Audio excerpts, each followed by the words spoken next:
চালু করে আসো, চালু করে আসো, চালু করে আসো। ও আল্লাহ গো, ও আল্লাহ গো।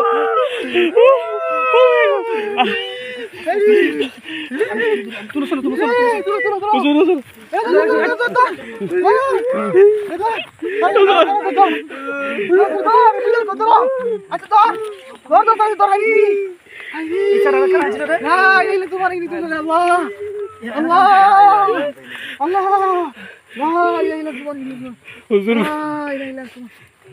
হুজুর কিছু একটা করেন।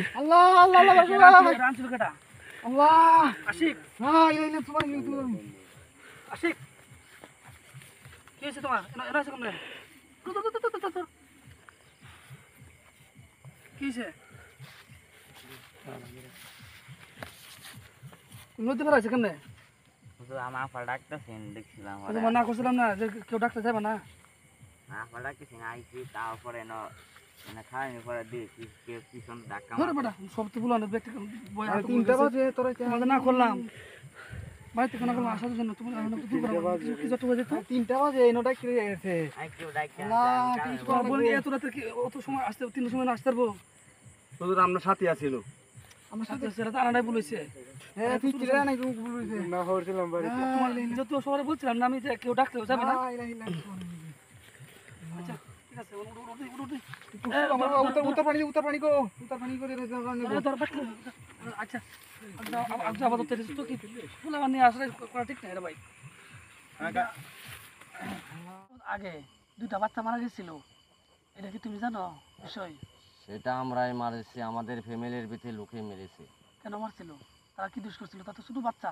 অসীম তো ভুল করছে যে পায়খানা প্রস্তাব করে, ও তো একটু অন্যরকম, তোমরা তো তাদের নষ্ট বানাইছো, ওরা তো কোনো দোষ করছিল না। সে বাচ্চাটি ছাইল বাজা খাইয়া নদীর পাড়ে নেমেছিল, নেমার পরে আমাদের ঘাটের মাঝে আইসা উন্দে এলেছে। আমাদের বড় ভাই আইয়া বলল, রে ওদের কাছে 2টি বাচ্চা কেন উন্দুইয়া থাকে, 2টিরই মেরে ফেল, এই 2টির দেখা দেখে আরো 2টি আয়া নামবে, 2টিরই শেষ করে দিলে আর বাড়ি ঘর ধরে আসবে না। তোমরা এই কাজটা ভালো করছো।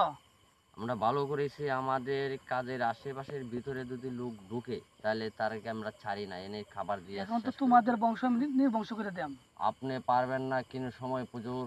ইনশাল্লাহ আল্লাহ জোর রহমত করে ইনশাল্লাহ পারবো। তোমাদের এই যে তোমাদের বাসা এটা না যে বলতেছে যে নদীর ওইপারে তো তোমাদের বাসা আগুন লাগাই সব পুড়িয়ে ছাই করে দেবো, তাহলে কেমন হইবো? আমাদের বাসা পড়তে পারবেন না, আমরা অনেক থেকে অনেক দূর উপরে তাকি নিচে পর্যন্ত তাকি, আমাদের এনে বাড়ি ঘর দৌড় আছে, ঠিক আছে। আপনি তোমরা অনেক মানুষকে অত্যাচার করেছো, অনেক মানুষ মারছো, অনেক মানুষের ভয় দেখাইছো,